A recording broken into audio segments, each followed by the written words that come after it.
Bapak Ibu yang terkasih di dalam nama Tuhan Yesus Kristus, renungan kita pada pagi hari ini terdapat di dalam Hakim-Hakim pasal 6 ayat 1 sampai 4. Hakim-Hakim pasal 6 ayat 1 sampai 4. Beginilah firman Tuhan. Tetapi orang Israel melakukan apa yang jahat di mata Tuhan. Sebab itu Tuhan menyerahkan mereka ke dalam tangan orang Midian 7 tahun lamanya. Dan selama itu orang Midian berkuasa atas orang Israel. Karena takutnya kepada orang Midian itu, maka orang Israel membuat tempat-tempat perlindungan di pegunungan, yakni gua-gua dan kubu-kubu. Setiap kali orang Israel selesai menabur, datanglah orang Midian, orang Amalek dan orang-orang dari sebelah timur, lalu maju mendatangi mereka. Berkemahlah orang-orang itu di daerah mereka dan memusnahkan hasil tanah itu sampai ke dekat Gaza, dan tidak meninggalkan bahan makanan apapun di Israel, juga domba atau lembu atau keledai pun tidak. Demikian jauh pembacaan firman Tuhan. Saya menyapa kita semua, Shalom.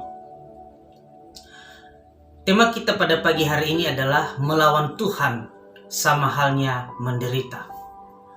Bapak Ibu yang dikasihi oleh Tuhan Yesus Kristus, melakukan dosa atau melakukan kejahatan bukanlah sesuatu hal yang membahagiakan bagi saya dan saudara. Memang kadangkala melakukan kejahatan itu menyenangkan, kedagingan kita terpuaskan, tetapi pada akhirnya yang kita rasakan adalah penderitaan. Kita belajar dari kehidupan bangsa Israel. Bangsa Israel adalah satu bangsa yang dipilih dan dikhususkan oleh Tuhan dari antara bangsa-bangsa lain. Mereka dipilih sebagai pewaris daripada kerajaan Allah. Namun, status mereka sebagai pewaris kerajaan Allah, mereka tidak luput daripada hukuman Allah ketika mereka jauh daripada Tuhan, ketika mereka memberontak kepada Allah, bahkan ketika mereka murtad dan meninggalkan Allah. Mereka dibuang di berbagai tempat sebagai ganjaran atas ketidaktaatan mereka. Dalam nas yang kita baca pada pagi hari ini mengisahkan tentang bangsa Israel yang telah melakukan kejahatan di mata Tuhan.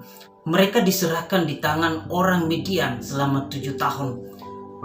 Karena 7 tahun merupakan tahun-tahun yang sempurna untuk membentuk bangsa Israel untuk bisa kembali kepada Allah.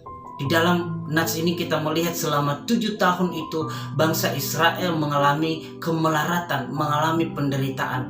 Mereka bekerja, tetapi bukanlah mereka yang menikmati hasil pekerjaan. Mereka yang keringatan, yang bekerja sekuat tenaga, tetapi bukanlah mereka yang menikmati hasil tanah atau hasil daripada pekerjaan mereka. Bahkan mereka bersembunyi di gua-gua, di pegunungan-pegunungan untuk menghindari orang-orang Midian, orang-orang Amalek, dan orang-orang di bagian timur yang datang untuk menghancurkan tanaman-tanaman mereka ketika mereka menaruh tanaman-tanaman itu di ladang. Dan akibat daripada penderitaan itu, Bapak Ibu, mereka menjerit dan berseru di hadapan Tuhan supaya Tuhan datang menolong dan melepaskan mereka daripada penderitaan itu. Bapak Ibu yang terkasih di dalam nama Tuhan Yesus Kristus, kita yang pada pagi hari ini mendengarkan firman Tuhan, jangan kita juga seperti bangsa Israel yang selalu memberontak kepada Allah. Jangan kita selalu melakukan kejahatan-kejahatan yang membuat kita menderita. Mari kita menjauhkan keserakahan, kesombongan, keangkuhan, kebencian, kemarahan, mementingkan diri sendiri, dan hal-hal yang lain yang merupakan hal yang jahat di mata Tuhan. Jangan pernah engkau bertanya ketika engkau mengalami penderitaan, kesusahan, kemelaratan hari ini. Jangan-jangan engkau sedang melakukan hal yang tidak diinginkan oleh Tuhan. Engkau sedang jauh daripada Tuhan. Engkau sedang menjauhi persekutuan-persekutuan dengan Tuhan. Engkau sedang merusak persekutuanmu dengan Tuhan.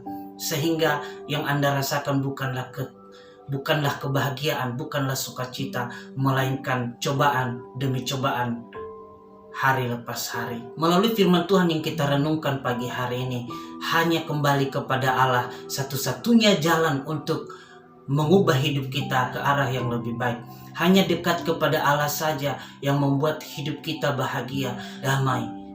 Karena kebahagiaan, sukacita, damai sejahtera melebihi perak dan emas yang kita cari di dunia ini. Untuk itu, saya mengajak semua kita pada pagi hari ini, mari kita menjadi pribadi-pribadi yang selalu taat dan melakukan yang terbaik untuk Tuhan. Tuhan Yesus memberkati kita semua. Shalom.